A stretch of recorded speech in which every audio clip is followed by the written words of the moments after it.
না, বাবুরামের মার বুড়ো বয়সে ভীমরতি হয়েছে। কি ভীমরতি? কে লিখছেন? স্বামীজি, আমেরিকা থেকে।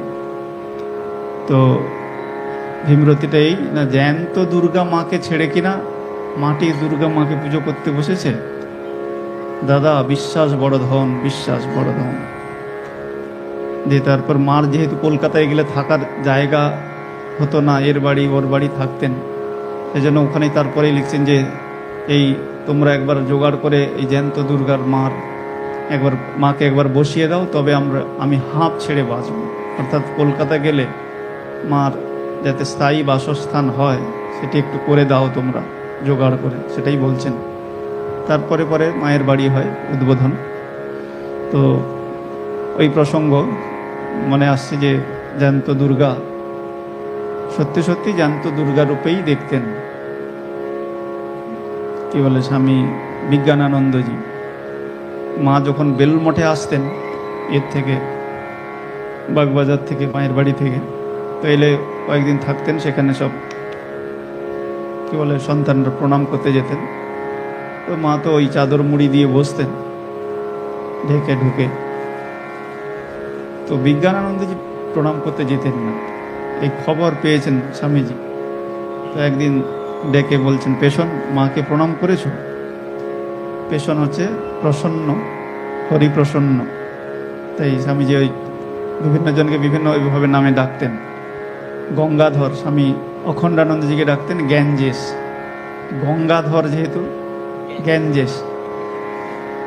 তো সেরকম অনেকেই এই পুঁথিকার, আমাদের শ্রীরামকৃষ্ণ পুঁথিকার অক্ষয় কুমার সেন, আপনাদের এখানে কাছাকাছি বাড়ি, কি নাম, কোথায় যেন, ময়নাপুর, ময়নাপুরে ওনার জন্মস্থান। তো তাকে শাকচুন্নি বলে ডাকতেন। শাকচুন্নি, চিন্তা করুন। অর্থাৎ দেখতে কালো কুচকুচে ছিল, মাথায় ঝাঁকড়া চুল, তো সেই জন্য ওইভাবে ডাকতেন। তো তাতে স্বামীজি এই নামে যে ডাকতেন তারা খুব খুশি হতেন। যদি ওই নামে না ডেকে ভালো নামে ডাকতেন তাতে বরং অখুশি হতেন, বুঝি স্বামীজি বোধহয় আমার উপর কিছু বিরূপ হয়েছেন বা রেগে গেছেন। তো যাই হোক, সেই বাবুরাম মহারাজের মা, কি বলে, বেলুড়মঠে মা এসছেন। আমাদের বিজ্ঞানানন্দজি যেতেন না মার কাছে। তো স্বামীজি এটি জানতে পেরেছেন, গিয়ে ডেকে বলছেন, পেশন, মাকে প্রণাম করেছো? না। সে কি, যাও মাকে প্রণাম করে এসো। এখন লিডারের কথা তো শুনতে হবে, সাগর বলে গেছেন। তো মনের ভাব এরকম, যাক ঠিক আছে যাচ্ছি, এখন বলেছে যখন ঢিপ করে একটা প্রণাম করে চলে আসো। বাস গেছে, গিয়ে মাকে ওরকম প্রণাম করে, হাঁটু গেড়ে প্রণাম করে উঠে চলে আসছেন। আর স্বামীজি সামনে দাঁড়িয়ে, পেছন পেছনে স্বামীজি গেছেন।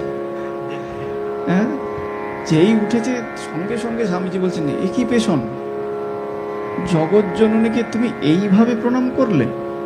যাও সাষ্টাঙ্গে প্রণাম করো। আবার সাষ্টাঙ্গে প্রণাম করছে।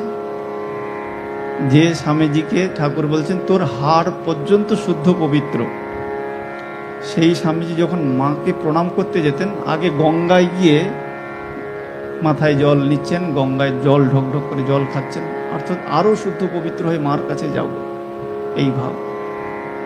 সত্যি সত্যি জ্যান্ত দুর্গা রূপেই দেখতেন। আর কোনো কিছু যখন সিদ্ধান্ত নিতে পারতেন না, শেষ পর্যন্ত যেত সুপ্রিম কোর্টে, অর্থাৎ মার কাছে। তো সেখানে মা কি বলে শুনে বলে দিতেন, হ্যাঁ ঠিক আছে, নরেন যা করছে ঠিকই আছে। কোথাও কোথাও কিন্তু না করেছেন, সব ক্ষেত্রে হ্যাঁ করেননি কিন্তু, তাই না? নরেনকে যেমন স্নেহ করেন, মাথায় তুলে রাখতেন, মাথায় করে রাখতেন।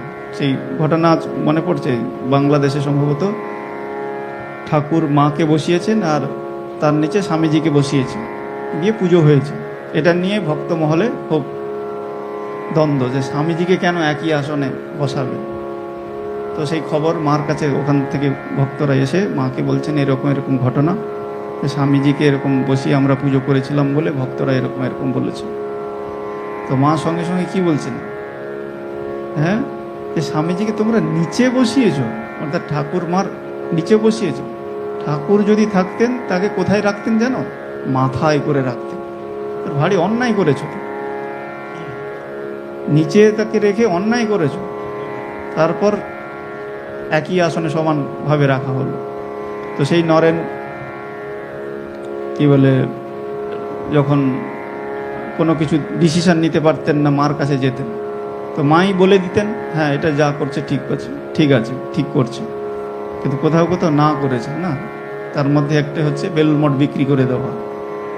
হ্যাঁ, তো যখন প্লেগ রোগ হয়েছিল, তো স্বামীজি বললেন যে অনেক কষ্টে বেলুড় মঠ হয়েছে, তখন কেনা হয়েছে, জমিন জায়গা কিনে সেটি করা হয়েছে, মা সেটি জানতেন। তো সেই প্লেগ রোগের জন্য টাকা পয়সা নেই, মানুষের সেবা করতে হবে, শিব জ্ঞানে জীবের সেবা। তো সেই প্লেগ রোগের টাকা কোথায় আসবে? টাকা নেই, ডোনেশনও পাওয়া যাচ্ছে না।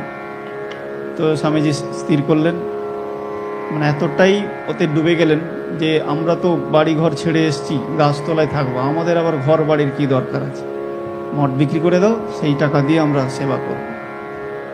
বাস, এই যেই কথা, এই ডিসিশন হয়ে গেছে। তো এই ডিসিশন মাকে তো জানাতে হবে।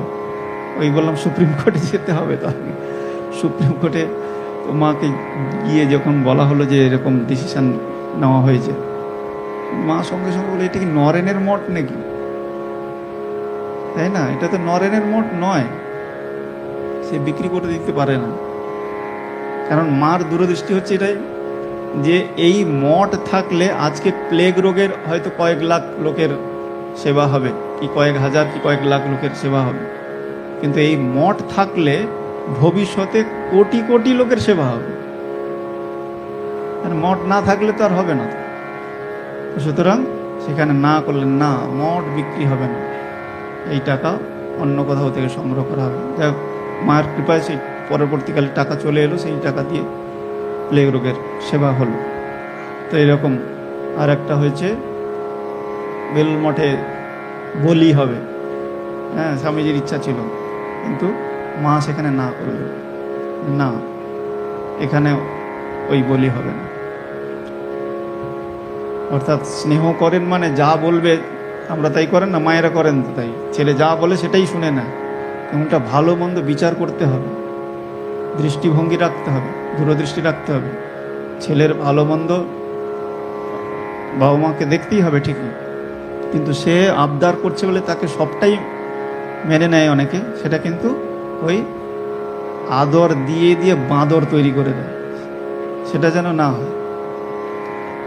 তো যাই হোক, মা স্বামীজিকে এতটাই শ্রদ্ধা করতেন, স্নেহ করতেন, কিন্তু কোথাও কোথাও এরকম শাসনও করেছেন, অর্থাৎ নাও করেছেন, সবটাতে হ্যাঁ করেননি।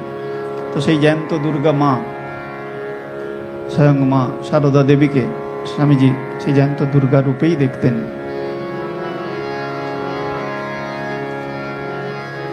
তো বাবুরামের মার বুড়ো বয়সে ভীমরতি হয়েছে, ওটাই বললেন যে জ্যান্ত দুর্গা মাকে ছেড়ে কিনা মাটির দুর্গা মাকে পুজো করতে বসেছে। তো যাই হোক, সেই পুজো দেখতে মা গেছিলেন, আনন্দের হাট বাজার বসলো, সেখানে মাকে পেয়ে